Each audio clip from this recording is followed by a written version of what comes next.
A noite parecia que se tornava cada vez mais silenciosa. A casa estava escura, mas com a iluminação necessária para que eu não tropeçasse em nenhum móvel. E o sofá era o que eu precisava para descansar os meus pés pesados. A programação continuava falando sobre a paz e o fim da guerra. Todos estavam felizes, porque já havia acontecido muitas mortes. Porém, as consequências das bombas atômicas, com seus efeitos que até hoje estão deteriorando cada país que participou ou se envolveu, não diminuiu. A angústia nos olhos dos apresentadores tenta diminuir o pavor. Então, mais uma notícia apareceu. Essas que costumam chegar a cada momento do dia, tanto no rádio quanto na televisão e até nas publicações de papel, falando sobre os efeitos dos explosivos atômicos, que cada vez parecem ficar mais mornas. Últimas notícias e novidades sobre a nova doença sem controle. Tenham cuidado com todos os membros da família. Esses que apresentam algum comportamento agressivo. De acordo com as informações, o último estágio é matar seus filhos e depois os seus companheiros. Palavras do jornal da semana passada, exibido durante o período da manhã. Os infectados costumam reclamar que estão vendo borboletas voando, e de acordo com os exames dos corpos das vítimas e agressores, os contaminados tiveram seu sangue transformado em uma pasta doce que atrai borboletas, como se fosse alimento. Elas sempre estarão acompanhadas de quem está sobre esse tormento. Notícia do início da semana em rádios frenéticas com as perdas que não param e ataques frequentes. Jornal Nacional das 7 horas da noite. De acordo com as informações, os agressores estão sentindo uma fome feroz por carne. Qualquer tipo de carne, tanto animal como humana. Esse é um comportamento bem típico de infectados. Nessa circunstância, em caso de algo semelhante, comuniquem às autoridades o mais rápido possível e se escondam com seus filhos. O mesmo serve para as crianças que estão assistindo. Se observarem algo com seus progenitores, o canibalismo está aumentando antes das mortes e depois. Desejo boa sorte para todos e que Deus esteja com vocês. William Bonner tenta segurar as emoções ao falar as notícias às 8 horas da noite, antes que a programação ficasse em estática. As crianças estão brincando no water closet dentro da banheira e pediram para permanecer mais um pouco. Como uma boa mãe, deixei, pois não queria que ficassem mais tristes por causa do sumiço do seu pai, meu marido. Desliguei a televisão, já que estava começando a falar mais uma vez sobre a trégua dos Estados Unidos e Irã. Hoje o dia foi muito calmo e a única coisa que desejo é dormir, mas sempre fico até tarde das horas aguardando ele chegar. Minha preocupação maior sempre serão as crianças. Faço de tudo para que fiquem felizes e não saibam das coisas que estão acontecendo pelo mundo. Não é fácil você inventar uma desculpa cada hora do dia para os seus olhos inocentes e desejando o progenitor de volta. Estava distraída, observando que eu precisava trocar o papel de parede de casa e fiquei navegando na internet para vislumbrar preços baixos. A maioria das pessoas não comprariam caro por conta das mortes e qualquer um trabalharia de graça para ter pelo menos o que comer. Fechei o navegador e desliguei o tablet. Fiquei tempo demais na sala e precisava ver como é que as crianças estavam no banheiro. Quando cheguei, observei que meu filho Ren, com seus 8 anos, e ali, com seus 11, estavam dando tapas na água e brincando com patinhos de borracha marrom. Eles ficaram tristonhos quando me viram, e eu disse que daria mais 10 minutos antes que fossem dormir.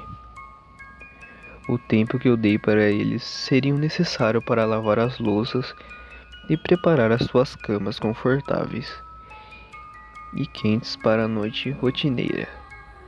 Os meus passos foram ficando pesados e eu não estava me sentindo muito bem, com a sensação estranha de perigo, pois, enquanto caminhava, estava ouvindo barulhos vindo da cozinha. Caminhei mais um pouco para perceber que as portas do fundo foi aberta. Sei muito bem disso, sem precisar chegar até lá, dado que conheço o som e a sensação de arrepio dos meus joelhos quando a porta encontra-se arreganhada. Dá também para ouvir a brisa sendo jogada dentro do imóvel e uivando como o lobo. Cheguei até a cozinha para observar a carne espalhada por todas as partes, vindo da geladeira, e os meus pés, desequilibrados, pisando em cima dela. Ele estava espalhando todas as gavetas, derrubando as cadeiras e procurando algo. Eu vi o meu marido, depois de quase 2 dias sumido.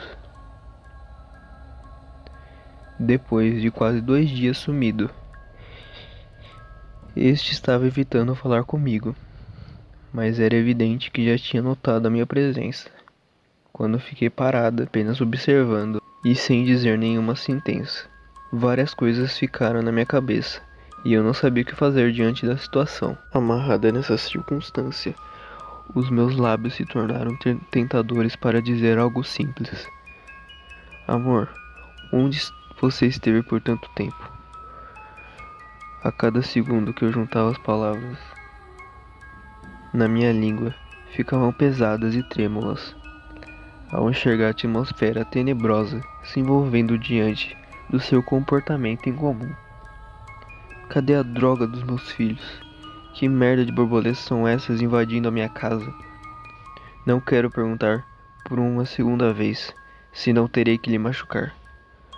O seu hábito ficou mais agressivo e ele começou a puxar as gavetas, jogando-as no meu pé e destruindo o assoalho. Eu fiquei mais nervosa e os meus membros começaram a tremer. Sei que a situação aparente diz uma coisa, mas minha cabeça quer acreditar em outra. Sua cachorra, o que você fez com as facas? Eu preciso de uma delas e irei ver os meus filhos. É melhor você não me esconder nada. Não aguento mais essas borboletas. Estão me deixando louco. Ele estava arrancando todas as gavetas do balcão multimóveis linear. Abriu a gaveta onde estava todos os alimentos.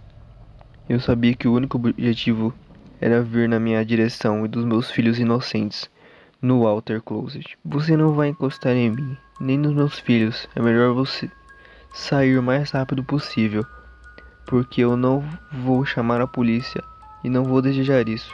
Nem eu quero, por favor, nos deixe em paz. Você não é o meu marido e nem o pai das minhas crianças.